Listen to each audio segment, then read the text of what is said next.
अंशुमान को जब ये मालूम हुआ कि हमारे पूर्वज हमारे भाई बंधु कपिल मुनि के आश्रम पे क्रोधाग्नि में जल करके भस्म हो गए हैं, आज पहुंचे महाराज कपिल मुनि कहने लगे बेटा इसमें मेरा कोई दोष नहीं है, तुम एक काम करो ये अपने घोड़े को ले जाओ। आज घोड़े को लेकर के जब वापस आए हैं अपने कुलगुरु वशिष्ठ के पास में ये जवाब दिया, गुरुदेव हमारे पूर्वज जल करके भस्म हो गए, उनका उद्धार कैसे होगा। जवाब दिया है बेटा इस पृथ्वी पे आप माँ गंगा को लेके आ जाओगे तो आपके पूर्वजों का उद्धार हो जाएगा। आज महाराज अंशुमान ने कोशिश की, अपने प्राणों को त्याग दिया, लेकिन माँ गंगा को इस पृथ्वी पर नहीं ला सके। आज महाराज उन्हीं के वंश में आगे चल करके दिलीप हुए थे और महाराज दिलीप के भागीरथ हुए।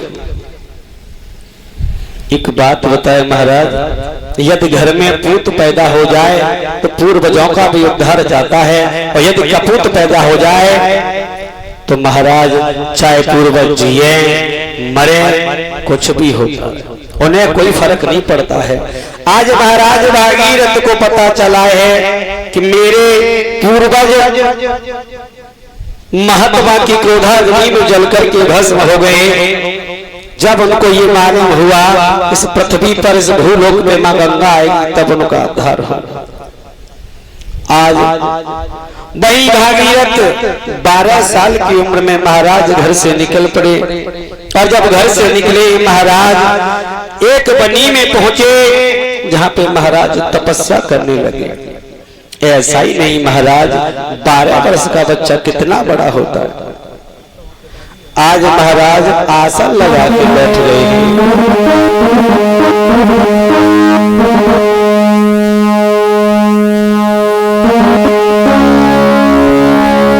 आरे तप करिबेगी कारण बनी लईकी समाने लगाई।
लगी तपस्या जाके भागीरथ रे अब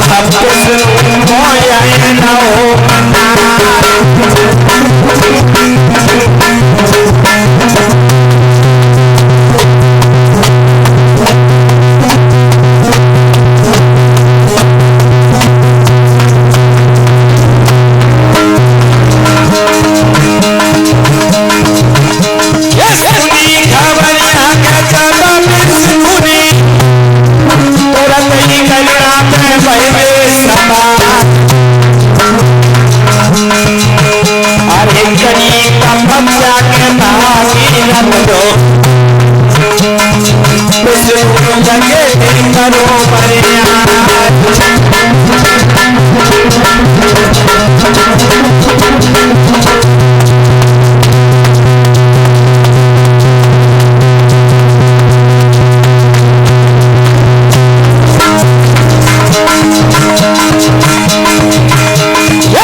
जब भगवान विष्णु की तपस्या की भागीरथ ने और भगवान विष्णु ने जब ये देखा कि मेरा भक्त मेरी तपस्या में लीन है, भगवान विष्णु गरुड़ पर सवार होकर के चले और गरुड़ा पे सवार होकर के जिस वक्त चले भैया भागीरथ के बराबर जाके कहने लगे बेटा आंखें खोलो।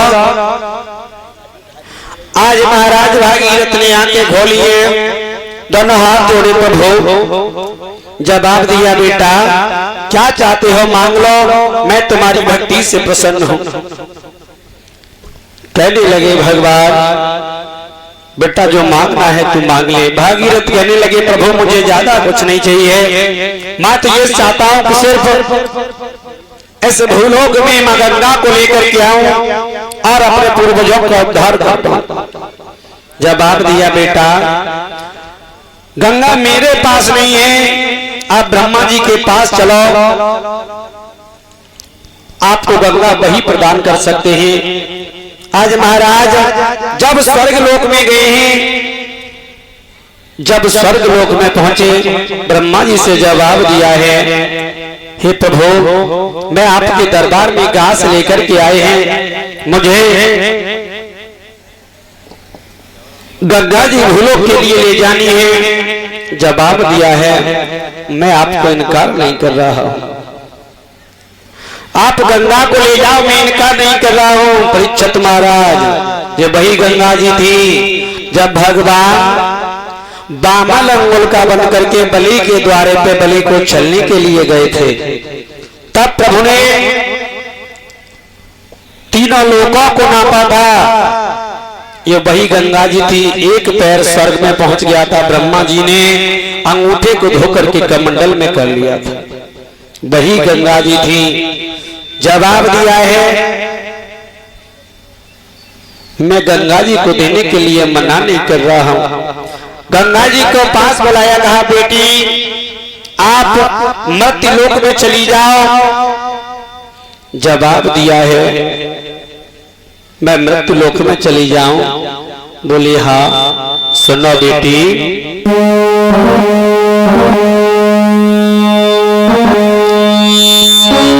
आरे गंगा जी की कहीं रे पलकी तेरा लग गई।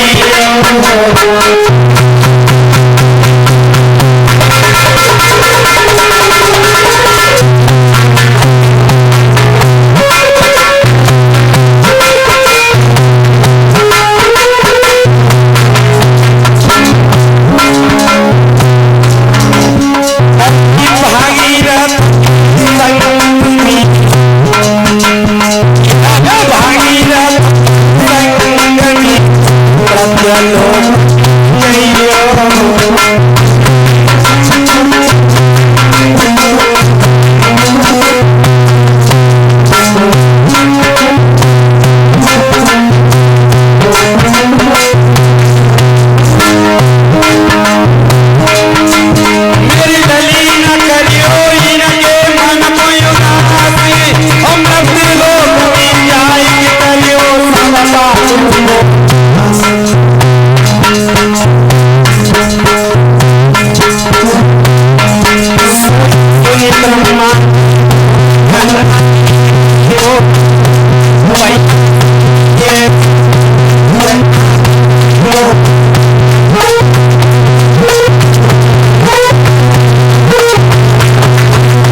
जितने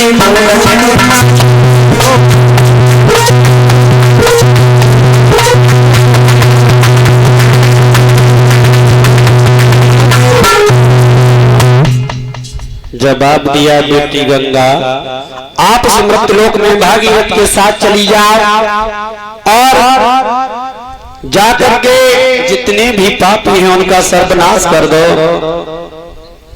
तब तक महाराज गंगा जी कहने लगी, पिताश्री मैं चली तो जाऊंगी इस भूलोक में, लेकिन एक बात याद रहे, यदि पापी मुझ में स्नान करेंगे तो मैं पापिन खुद नहीं हो जाऊंगी।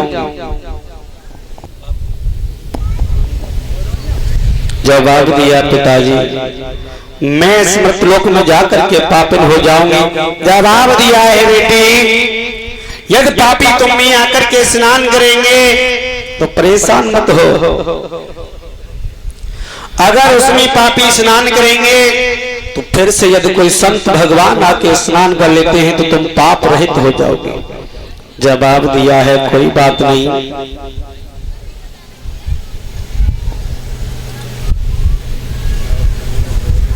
कोई बात नहीं है।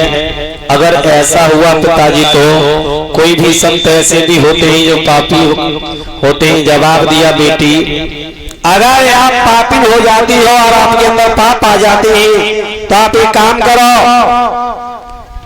अपने सारे पाप ले जाकर के समुद्र को दे देना।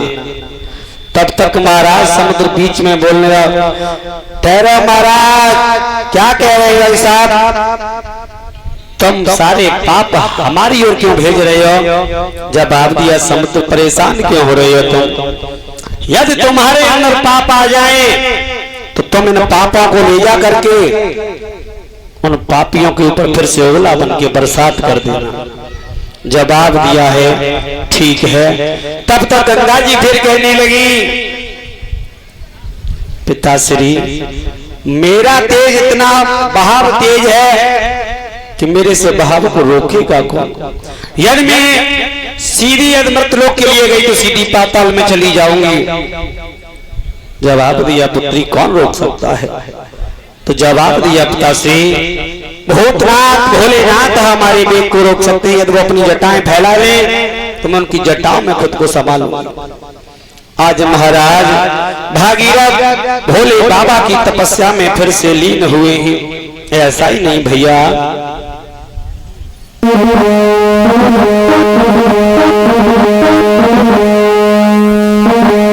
जवाब दिया है, मैं भोले बाबा को मनाऊंगा लेकिन अपने पूर्वजों का उद्धार करूंगा।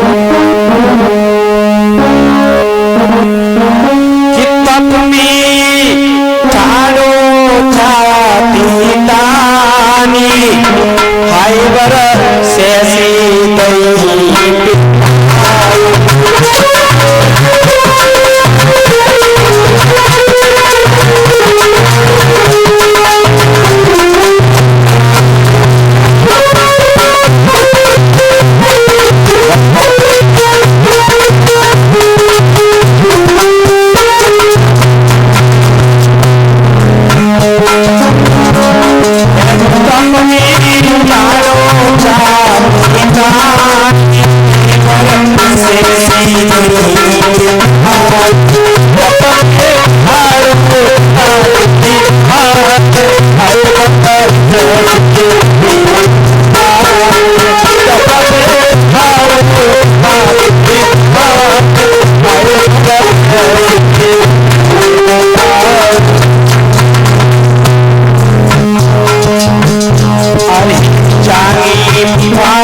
भगवान भोले बाबा के तप में लीन है, अपने शरीर का कोई ख्याल ही नहीं है।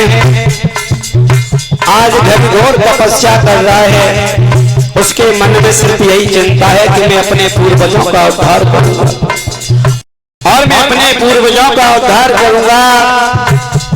अटल समाधि लगाए हुए बैठा है वो।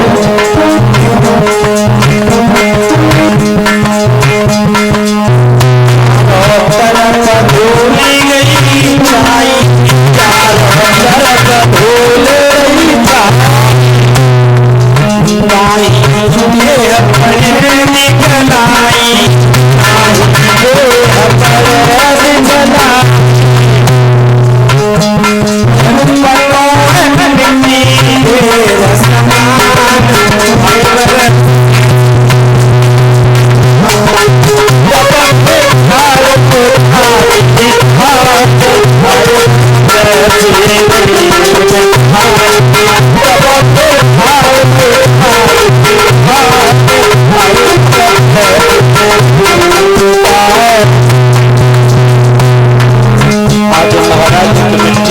भूल समान हो गया, लेकिन उसकी समाधि नहीं खुली है।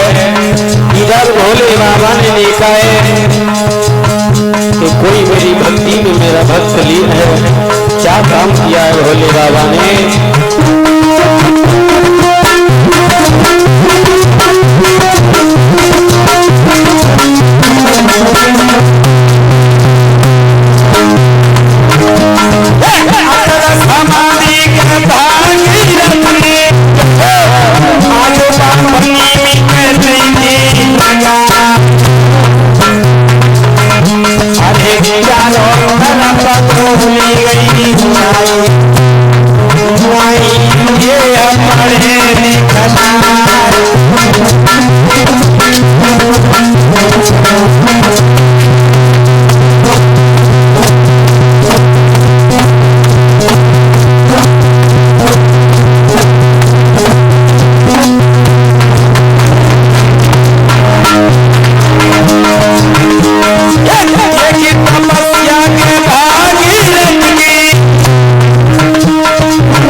और इसी बीच में ये 101 रुपए से हमें सम्मानित करके गए हैं श्रीमान राधा किशन जी, जो इसी गांव बदनपुर से हैं। और ये 10 रुपए से हमें अबोध से सम्मानित कर रहा है। भगवान मुरली मनोहर सुख समृद्धि प्रदान करे, धर्म के रास्ते पर आगे बढ़ाता रहे। और श्रीमान राधा कृष्ण जी को हम आशीर्वाद देने के लायक तो नहीं है, लेकिन दादा से ये कामना करते हैं कि अपना आशीर्वाद सदैव हम पर बनाए रखना। और हम तो यही चाहते हैं कि हमारे सर पर बड़े भाई बुजुर्गों का आशीर्वाद बने रहे, तो इसी प्रकार आप लोगों के दर्शन होते रहे। बोलिए गोविंद भगवान की जय। परीक्षित महाराज आज भोले बाबा आए हैं सामने, जवाब दिया बेटा मांग ले। क्या मांगना चाहता है? जवाब दिया, प्रभु मुझे कुछ नहीं चाहिए, मुझे तो सिर्फ इतना दे दो कि बस मैं ऊपर स्वर्ग लोक से गंगा माँ को लेके आ रहा हूँ, आप अपनी जटाएं फैला लेना और गंगा माँ के बहाव को रोक लेना। क्योंकि गंगा माँ ये कह रही है कि मेरे पानी का बहाव इतना तेज है, यदि मैं सीधी मृत्युलोक के लिए गई तो मृत्युलोक में न रह करके सीधी पाताल लोक के लिए चली जाऊं। भोले बाबा कहने लगे, लाला कोई बात नहीं है और तुम परेशान मत हो, जाओ आज गंगा जी से जाकर के कहो कि वो आए, मैं अपनी जटाओं में गंगा के बहाव को ले लूंगा। परीक्षित महाराज, कुछ बातें ज्यादा हो रही हैं, एक भगवान का भजन बोल लो। एक बात बताए तुम्हें,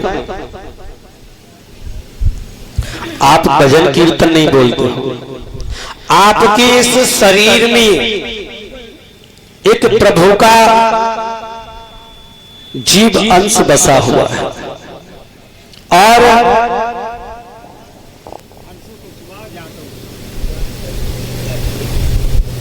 और ये एकाध 10 रुपए से हमें और हमारे साथियों को अबोध से सम्मानित कर रहे हैं हर्ष कुशवाहा, जो कि जाटव निवासी हैं।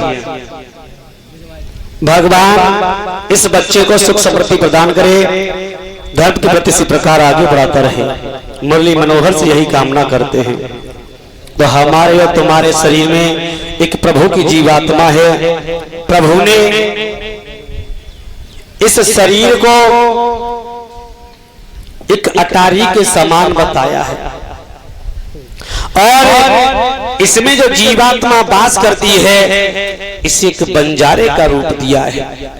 एक कवि लिखता है, सभी मीठी मीठी तालियों के साथ बोल रहे हैं। अगर जिनको भगवान ने हाथ दिए हैं तो हाथों से तालियां बजाना और मुंह में जो बांध दी है तो मुंह से बोलना, अगर नहीं दी है तो कोई बात नहीं।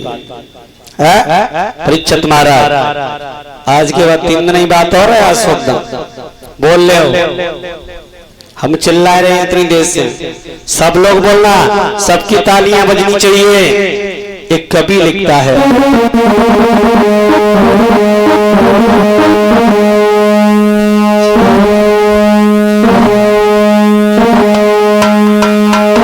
एक कवि ने लिखा है कि ये हमारा शरीर जो है हमारा नहीं है, इसमें से जब जीवात्मा निकल जाती है तो फिर कोई नहीं पूछता है। कोई पूछता है महाराज, आरे छोड़े चलो बंजारो यदिया, छोड़े चलो भैया, छोड़े चलो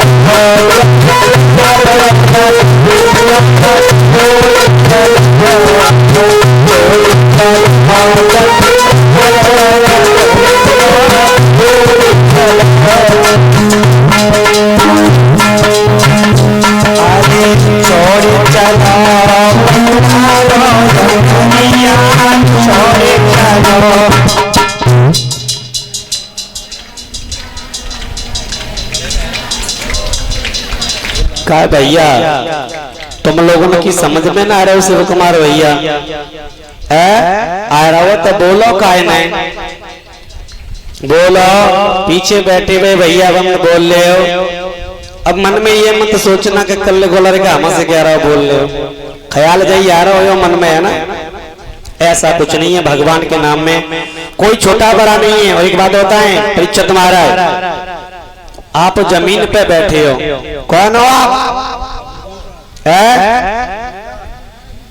आप जमीन पे बैठे हो महाराज, तो आप जमींदार हो। हम कहाँ बैठे ऊपर चौकी पे, हम कौन हो गए? चौकीदार। तो कौन बड़ा है? जमींदार। तो बोलो हम तो छोटे ही तो हैं।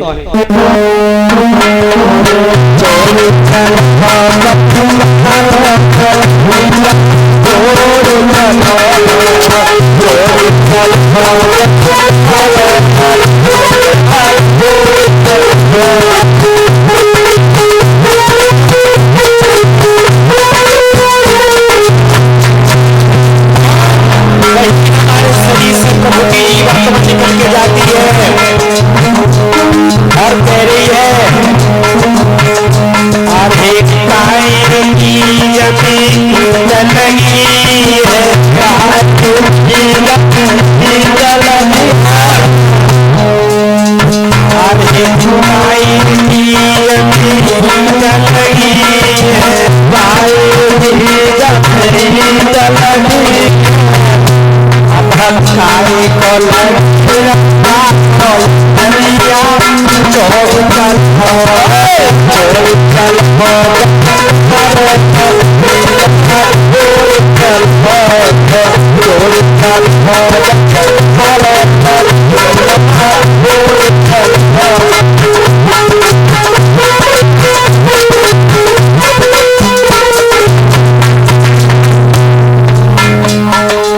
बताया है कि सटरिया में काई की ईंट लगी है और काय को गारो लगे है ये जो हमारा शरीर है ना शरीर इसके बारे में बात हो रही है।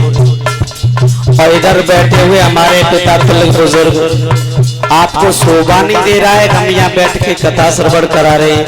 हम तो आपके पुत्र दाखिल हैं ना, तो थोड़ा हाथ की तालियां बजा लो। इसमें ये पूछा जा रहा है कि काहे की इसमें ईंट लगी हुई है महाराज और काहे का इसमें गारा लगा हुआ है, आगे के चरण में बताओ। आगे छोड़े चलो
अटरिया में रहवे वालों का पता ना है कि कब चलो जाए और कब न चलो जाए, इसलिए भगवान का भजन करते रहना चाहिए। माताओं भजन करती हो घर पे? अच्छा ये बताओ, इसमें हमारी माताएं बैठी हुई हैं, कितनी भगवान का भजन करती हैं? हाथ ऊंचे कर लो। देखो भैया, केवल पंडाल में बैठी हुई 2-3 माताएं भजन करती हैं, बादवा की क्या करती हैं मामा जी? बादवा की क्या करते हैं?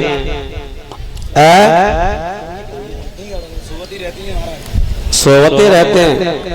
एक बात बताएं प्रवीण भैया, क्या कहते हैं जे जो माताएं भजन करती हैं ना, वो क्या कहती हैं? सुनो।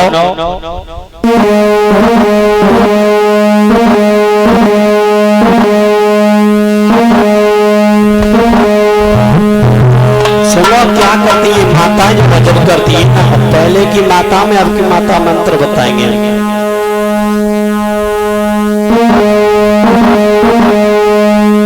कि घरों में ही मंदिर बनाओगी। सीरियस भैया, पहले की माताएं थी वो का क्या करती कि घरों में ही मंदिर बनाऊंगी, बाहरी पूजा करवे न जाऊंगी।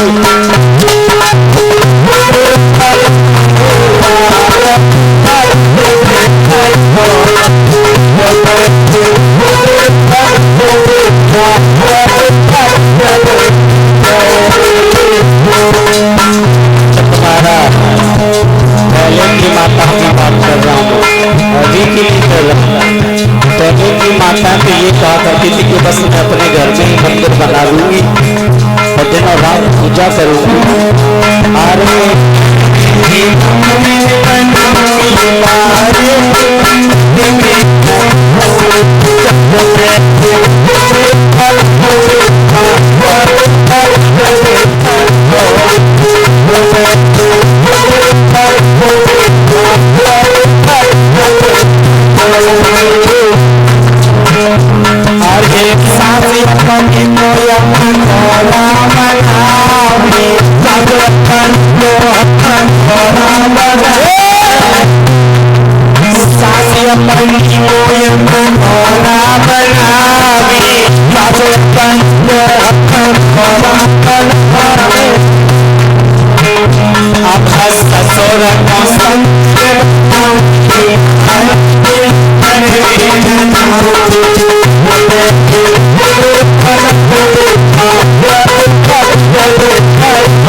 जब तो पहले की माताएं कहा करती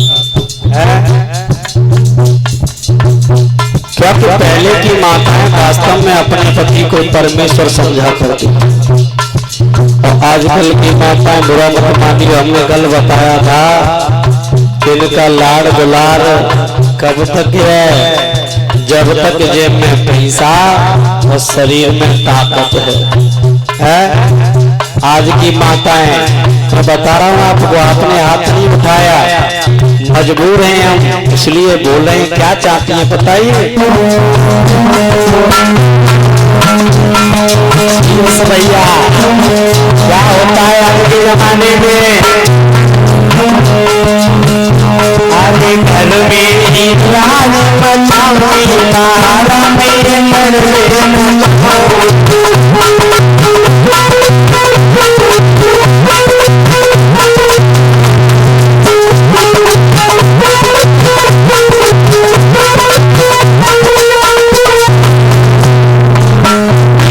चाचा भी सही कह रहे हैं।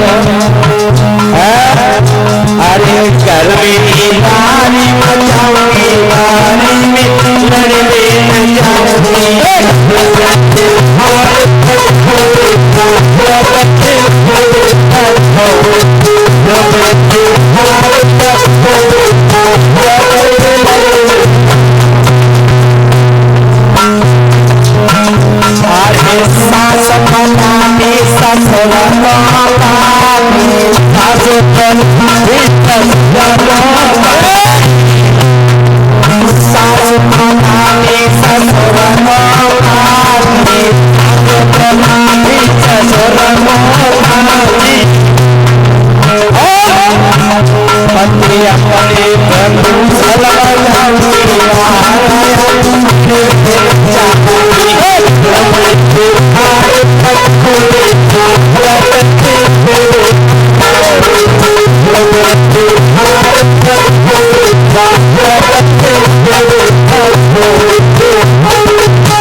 तो परीक्षित महाराज भगवान को भजन करो है। आइए गौर करते हैं, वही जब गंगा जी से ये कहा था आप अपनी धारा को लेके चलो, भोले बाबा तैयार हैं। आज महाराज जटाओं में रोक लिया, भोले बाबा ने एक जटा को छोड़ा है, गंगा जी पीछे पीछे, भागीरथ आगे आगे, बीच रास्ते में हिमालय पर्वत आ गया। गंगा जी कहने लगी भागीरथ बड़ी समस्या खड़ी हो गई, अब क्या होगा, हम कैसे निकल के जाएंगे। भागीरथ मन में घबरा गए, जवाब दिया है माँ अब क्या होगा। बोले घबराओ नहीं, आप इंद्र के पास चले जाओ, आप इंद्र के पास जाओ और इंद्र से ऐरावत हाथी मांग के ले आओ।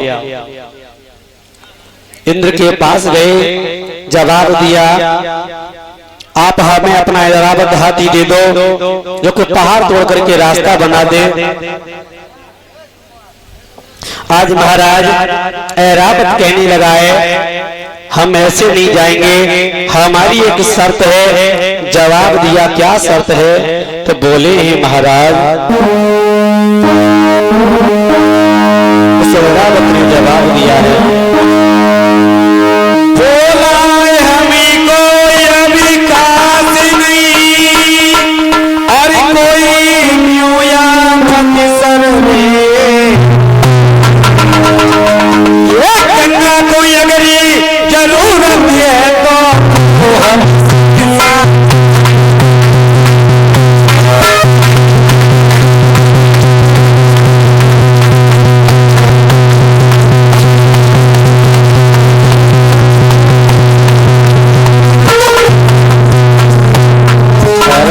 जवाब दिया हमें क्या जरूरत है, आफत को अपने सर पे ले लें।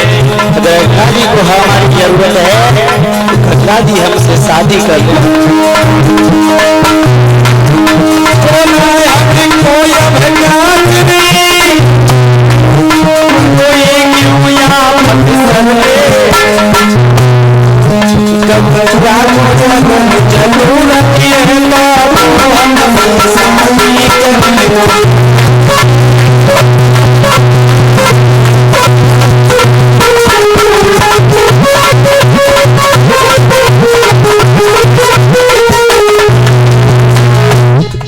जवाब दिया है गंगा को यदि जरूरत है तो वो हमसे शादी कर ले।